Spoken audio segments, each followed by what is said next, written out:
most definitely. So now, how do you approach that summer after your sophomore year?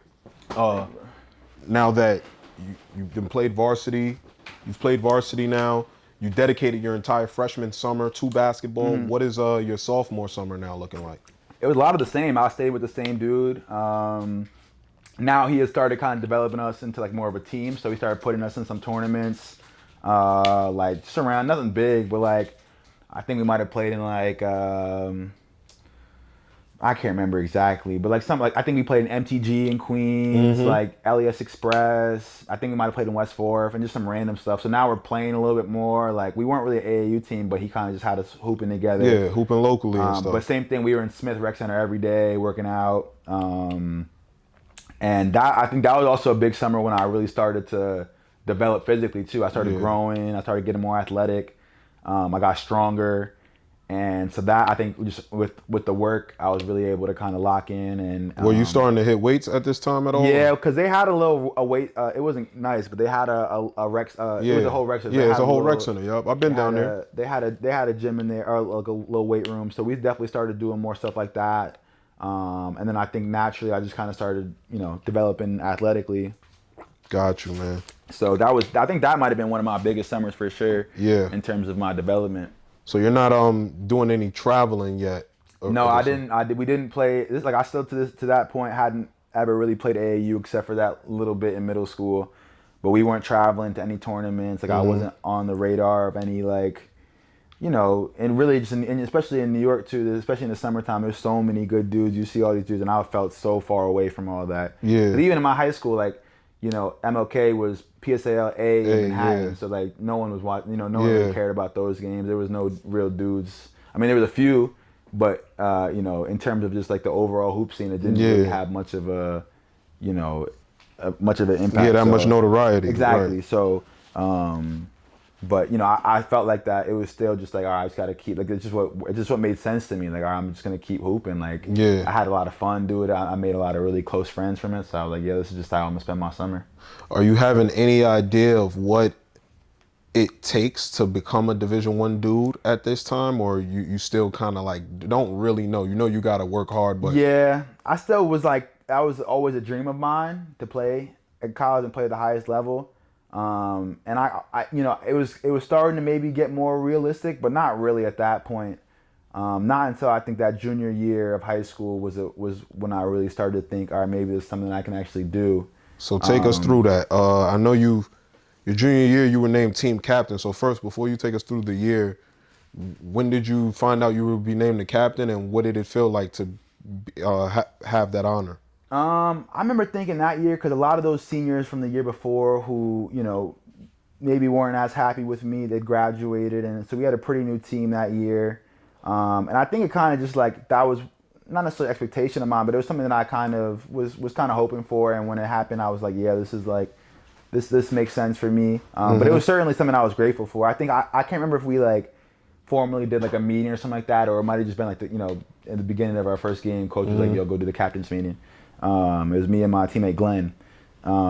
But definitely it was like, all right, I think this is the year where this could really be my team. And more than anything, I just wanted to prove that I worked hard and that, we could win some games. Because the year before, we hadn't won any games for real. So I was like, all right, I want us to win. Because I was like, if this is not that good of a level, we should like at least be, being able to, not be a bad team in it. Yeah. You got a point. Yeah, and if you're a big time player, that's another thing. Like people say that about guys, including myself. If you're a big time dude and this ain't supposed to be this ain't Brooklyn AA, then you're supposed to be able to carry dudes through that. For sure. If you're really one of those dudes. Yeah. So like we used to have guys like that in the B division where Jordan Washington, you may see him play in the street, but he played B division PSAL, but he won a chip there. And he went against a B division team that had 2 D1 commits on it. A kid named Kevin Douglas and Musa Kone, who's playing overseas. He took that team down, and he ain't have no D1 dudes with him. It was just him. So that's how dudes feel. Like, yo, if you supposed to be one of them dudes, you supposed to carry dudes. For sure. And for sure. You did lead your squad to the Sweet 16 your junior season. You averaged a double game, 7.5 rebounds, 4 assists, 3 steals, um, and took your team pretty far through that season. If you can take us through your junior year. Yeah, I remember that year. That was a really good year for me. I remember just in terms of everything. Like, I think that like I was starting to get more comfortable as like myself as a, just a kid, like as a 16-year-old, but also just like as a hooper too. I felt like I was getting a lot better, and I could feel it too. I was getting more athletic. Like that year was the first time I ever dunked. Like I was working on my jumper, I was working on my skills. Like I felt really good, and I just felt like I had a lot of confidence that year. And it was fun. We were winning games for once. Like I remember we won our first game, and then the second game we played with a team that like destroyed us in years past. I can't remember what team it was. This is a Manhattan team? Yeah, it was not West 50th. It was. It'll come to me. I can't remember right now. But okay. And then we beat them, and I had a good game, and I felt good about. I'm like, maybe actually this year will be good. And I think I was putting up good numbers, and it was starting to kind of fall into place. We had a good squad that year.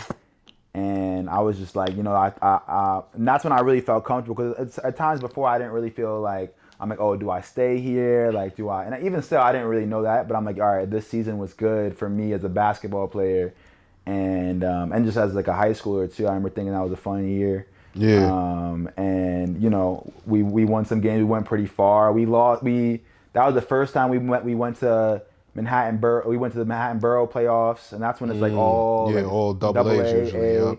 So we're playing double A schools now. I think we lost to Wheels, who was really good at that time. I don't know if they're still double A. By the time they were a really solid double A school. We went all the way up there and played them. We lost, but it was a good game. I think I had like 30 that game. And then we made the playoffs. Won like our first 2 games. I had a really good game in the playoffs against John Dewey. And I remember that was a game I'll remember for a long time. 'Cause I think it was my first time really having like 35 points, something like that. And we were winning some games, and then we ended up losing to Brooklyn Law and Tech in that next round. Because you know how it is in PSAL, there's so many teams that make the playoffs, so it's really hard to win a championship. You got to win like 5 or 6 games. Yeah. But for us to do that, I remember thinking that was definitely a step in the right direction. And that Brooklyn Law and Tech team had a lot of. And that was my first time playing against a team that like, I knew it. They actually had a lot of college players. Yeah, had dudes that went on to college. Yep. Larry, who played at St. Francis. Right. They had a lot of dudes. I can't remember exactly what their squad, but they had a lot of Division II, Division III dudes. And they kind of kicked our butts, but it was still like a good season for sure. And they had good coaching too, I believe. Like, was Kenny Pretlow the coach? I think so. Yeah. I can't remember exactly who they had on it. I remember thinking that they were the number 1 team in single A that year. And out of all, Manhattan, Brooklyn, whatever. Yeah. Now they're a solid program. They've had guys come out of there. Couple years before you were junior, they had a kid named Max Scott. He went to Niagara. He got like 1,500 points at Niagara. He went to Niagara straight from Brooklyn Law and Tech. No post grad, no hard nothing. To do going straight out of PSAL. So definitely a lot of respect. Absolutely, man. So now the junior year wraps up, you're confident, you're sure of yourself. How are you approaching this spring and summer? Are you getting any AAU squads reaching out to you now, like travel squads reaching out to you now? What's your summer looking like now? Yeah, that's when I kind of realized that summer between your junior. So this is like, I think that first year I'm starting to think about college for sure. Yeah. So I'm getting more in the mix of like, all right, I'm now upperclassman. I'm about to be a senior. I'm like, all right, this has got to be a big summer for me. And it was also a year I think I really started to learn like the politics of college basketball. I mean, not college basketball, high school basketball. High school basketball, yeah. I remember thinking like, I averaged 28 and 5, but I hadn't had a single school reach out to me. And I'm like, that doesn't really make much sense. But you kind of realize, all right, like the only guy, I'm starting to say, all right, who are the guys in the city that are getting recruited? And it was guys who played for either, like you said, a Brooklyn AA school, or maybe a AA school in Manhattan or the Bronx, or a Catholic school, a AA school, or a team that was on like a shoe circuit team. And in my head, I'm like, damn, I don't play for either. I don't, I'm not on an elite high school team, and I'm not on an elite AAU team. So I'm like, all right, maybe this summer I'm gonna try and kind of really get into the AAU ranks and you know, maybe put myself out there more. I remember I'd spoken with a few AAU coaches, but I remember that year. So this guy Brian King, who I've been working out these past couple summers, this is his first summer, like actually starting to put a team in AAU tournaments. Now, mind you, he was young too, and we were all kind of figuring it out too. So I knew that there wasn't like a lot of stability in that, but I think I just ended up sticking with him because I knew like if I burned that bridge and went somewhere else, like I wouldn't be able to get the same work and same, you know, same grind. I'd be able to really develop as a hooper like I had been every summer before. So I kind of just put my trust into them, and you know, had a really good AAU season, but we weren't playing in really any tournaments for real. You know, obviously weren't circuited, but we played in some hoop group stuff and kind of got an idea. That was like my first summer really playing AAU. Y'all did like some stuff live period with hoop group? We did some live period stuff. I remember thinking like we didn't like really getting any good live period stuff until the summertime, and even still like we weren't playing in front of any coaches for real. I think that summer I started to get a lot of like Division III interest because I had kept my grades up really well, and that was when I took my SAT scores for the first, and I had scored really well my SATs. So a lot of like the high academic Division III schools were really really interested in me, and I went to some of those camps too. The Brandeis's, the Wesleyans, and all that. Amherst, Williams, all those schools were recruiting me, and then I also had picked up like my first Division II offer that summer from Dominican College. And so then I'd say that it was useful. For sure. The hoop group stuff was definitely sounds like it was useful, bro. Yeah, no doubt. Because it is hard to get the D1 coaches to come to your game, and on a hoop group circuit. If you're an unknown team, everybody got to know that it's some long, lanky wing that's been getting 20 this whole weekend, or you got a 6'10" dude on your team that's dunking everything. But if they dudes say, yo, it's a 6'1" guard over there, he getting 30, no one's rushing over to the court. So it's like the fact that you say you ended the summer with all of those things, D3 recruitment, D2 offer, man, that is a solid summer coming from where you had came from, man. Yeah, it was definitely a leg up, and I think, you know, my goal was still to try and go D1.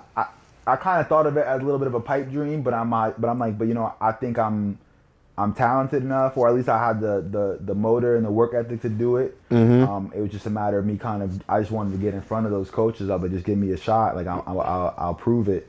So that was still definitely, but like you said, like I was super grateful, and I'm like, you know what, and I remember like telling my mom about some of these schools, like, and obviously she knew a lot about colleges because she works in a high school, and she was like, Isaiah, like these are some really good schools, like I know your goal is to go D1 and we're gonna, you know, try to do that, but like if you have to end up going to a school like Amherst, Wesleyan, like you're gonna be in a good spot because these are really good. I mean, you know, obviously, you know, these are good basketball programs, but also they're really good academic schools.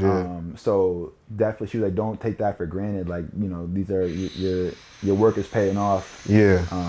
So that was definitely a good summer though, for sure.